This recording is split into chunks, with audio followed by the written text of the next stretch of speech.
Hey there, Seahawks fans. Welcome into today's show as we preview Seahawks against the Eagles. A little Monday night football action in this one here. Should be a good game. The Seahawks, of course, are the better football team. I think even Eagles fans would agree with me on that one. Seattle enters this game 7-3. Philadelphia struggling badly at 3-6-1.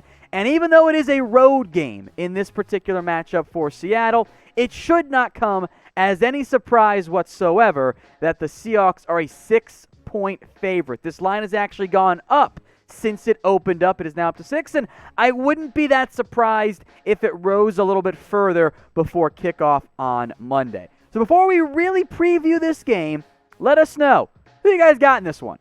S for the Seahawks, or type in E for the Eagles here. We've had a little issue as of late with some opposing fans coming into the comment section, so make sure you're spamming your S's in the comments to drive out any potential Eagles fans this week. Now, once again, today's show is made possible by our sportsbook partner, BetUS.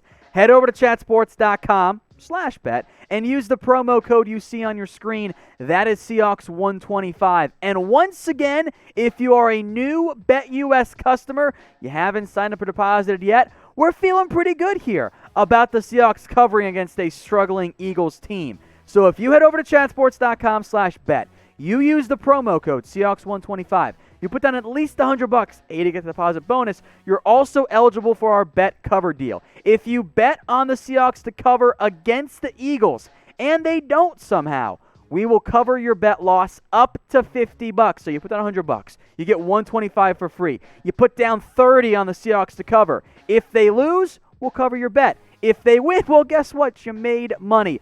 Email us, Seahawks@chatsports.com, if you guys have any questions or need any help getting started. Now, Seattle is kind of through their toughest part of the schedule, at least I think their toughest part of the schedule. They coming off a big-time win over Arizona, one they needed on Thursday Night Football, revenge game for their loss, 4 games before that, against the Arizona Cardinals in overtime. They also had back-to-back losses against the Rams and the Bills. The schedule, though, does get easier, starting with this game against Philadelphia, who, yes, might lead the NFC East. And, yes, if the Seahawks lose this game, there's a good chance they end up seeing Philadelphia on the road in the postseason. But this is not a good Eagles football team. Though that Ravens loss, I know it says 2 points, it was a lot closer, or it was a much more wide outcome in that game because the Eagles rallied late. They barely beat the Giants. They beat Ben DiNucci against the Cowboys, cool, and are coming off back-to-back losses against the Giants, against the Browns, in which they scored 17 points each.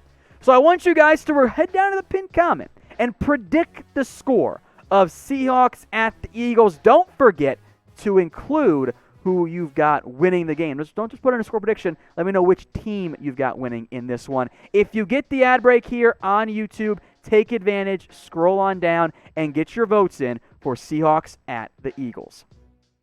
Let's talk quarterbacks now before we dive into some injury notes and updates here. Russell Wilson versus Carson Wentz. There was once a point where Carson Wentz was an MVP candidate. And now, folks, the numbers speak for themselves. And I know there are injuries. He's been bad. And if you want to factor in fumbles, because Carson Wentz leads the NFL in interceptions and fumbles this year. He has been a turnover machine. He can't complete 60% of his passes. His QBR sucks. He has regressed wildly and legitimately is one of the worst quarterbacks, if not the outright worst quarterback in the NFL. Meanwhile, Russell Wilson, bit of a dip the previous few games, kind of bounced back against Arizona, is still in contention for MVP this year, although this guy named Patrick Mahomes might end up winning it once again. Let's talk injuries now for the Seattle Seahawks, because that's something I feel like we do on every single video. Now, Brandon Shell, he's going to be questionable to go. Pete Carroll said today it was going to be a tight window. We'll see if he goes. If he can't go, Cedric Ogbuehi, he's the right tackle. Jordan Simmons still battling his own back issues. Ethan Pocic did return to practice today. He might be able to play as Kyle Fuller battling his own high ankle sprain. You saw Damian Lewis get center snaps. So we'll see about Seattle on that front. The bright side is, per Pete Carroll himself, barring a setback, Chris Carson is set to return for the Seattle Seahawks, and the offense clearly is a little bit better when he's out there. Now, I'm not talking contract stuff here, but just impact on the field. Having Carson out there is a boost for Seattle. He was playing pretty damn well this year, both in the ground game and in the passing game as well, hauling in some nice touchdown catches. So I think getting back Chris Carson, which is like it's finally going to happen, is a big deal for Chris Carson. So if you want him back and healthy, I want you guys to flood the comments with me's. Type your me in, and then we'll try and keep some positive energy going around Chris Carson as the Seahawks, again, extra time coming off that Thursday night game, going to a Monday night game instead. All right, let's talk the Greg Olsen injury here, as mentioned by Mitchell Renz on yesterday's video. Thank you, Mitch, for filling in. Expected to be out 4 to 6 weeks with a foot injury, a fascia tear. He has been placed on IR. That 4 to 6 week timeline does mean that there is at least the possibility that you will see Greg Olsen be able to return in time for, maybe it's not the full postseason or the full playoff push, maybe for the playoffs. And Olsen made a big deal about saying how he didn't want to go out that way. In the interim, Seattle's okay at tight end. Now, yes, they cut Luke Wilson and he left and joined the Baltimore Ravens, but you got Will Dissly and Jacob Hollister. And Will Dissly, who admittedly I thought was a reach when Seattle took him out of Washington, has been a vastly better player than really what he ever showed at Washington. He is a fine tight end one. You still got Jacob Hollister. Kobe Parkinson is back. I think Seattle's going to be just fine at tight end. And I think Will Dissly, by the way, for you fantasy owners, is actually not that bad of a pickup if you're desperate at the position. Defensively, I don't know if this is the week that Shaquill Griffin's able to return. He is battling a hamstring issue. Those tend to linger. I think the Seahawks thought he would truly be back by now. Clearly, that's not the case. I think they would have put him on IR if that wasn't the main outcome there. And then I do want to, again, make a big-time note here about one Quinton Dunbar because, well, things are not exactly going his way for the Seattle Seahawks. The injuries continue to pile up, and Dunbar is just the latest player who the Seahawks have now been forced to place on IR. He was supposed to be CB2 for them, and borderline a CB1, to be quite honest. In fact, in reality, and I didn't do it this way, I probably should have in hindsight, the Seahawks' top 3 corners were supposed to be Shaquill Griffin, Quinton Dunbar, and Marquise Blair. And they're all hurt right now. That is a very troubling situation for the Seattle Seahawks. So the sooner that Shaquill Griffin can get back and get healthy, that's going to be a very big deal. Hopefully he's able to play against Philadelphia. On the bright side, even if he can't, the Eagles have really struggled out there. I think Griffin plays this week, but we'll see. That extra window might be just enough. Now, if you guys want more Seahawks videos, hit that big red button and subscribe. It is free. We're not going to charge anything. You have nothing to lose by joining us here at Seattle Seahawks Today. So if you want consistent Seahawks updates, both in season and off season too, free agency, the NFL draft, we've got you guys covered. Hit that big red button and subscribe today. I did want to mention the defense again here. Better against Arizona. That is important. And the points per game and the yards all drop, but because there's, 8-game, 9-game sample size in front of that, it's still not particularly good.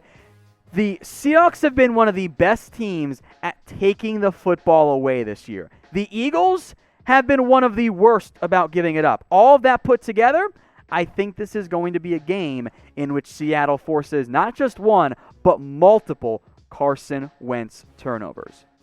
Now, as weird as this sounds in the playoff picture, the 7-3 Seahawks are behind the 3-6-1 Eagles in the playoff race, simply put, because, well, division winners and all that.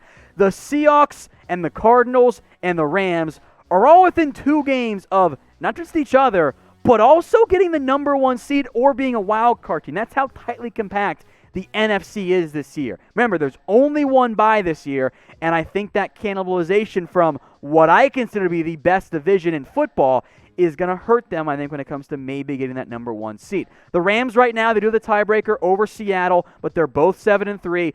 The Seahawks should be able to win this game if they can just take care of business, control their own stuff, control their own destiny. They're going to be a playoff team. They have a full 2-game lead over the Chicago Bears, and I'm not convinced the Bears even get to 7 wins this year. But the goal for Seattle right now, of course, get the number 1 seed, but I think more, tangible, is to win the NFC West. I still think they're going to. I don't think their schedule is going to be a major problem for them the rest of the way. Those games against the Rams and Cardinals and Bills were tough. The rest of the way, the Seahawks folks have the Eagles, the Giants, the Jets, Washington, a very possible NFC West championship game against the Rams, and then the Niners to wrap up the season. I mean, this is probably going to be a 12, 13-win team still. Those four, if they beat the Eagles, Giants, Jets, Washington, those aren't good football teams. So get your votes in. Will Seattle win the NFC West? Y for yes or N for no. Now, earlier, I asked you guys to predict the score. I did not give my score prediction, though. Now, remember, we already said we think the Seahawks are going to cover, so keep that in mind. I like the way this matchup sets up for Seattle. My final score prediction is going to be 30-22. The Seahawks win. You're going, Tom, they only win by one score or maybe 1.5 score if you want to include the 2-point conversion. Yes, I think the Eagles will do what they've done for several games in a row. Make a late rally in garbage time in the fourth quarter to almost secure a backdoor cover. But I think the Seahawks win this one, and I think that would be abundantly clear before the game actually ends. I got the Seahawks winning this one. If you haven't already, go get your score prediction for me in the comments section.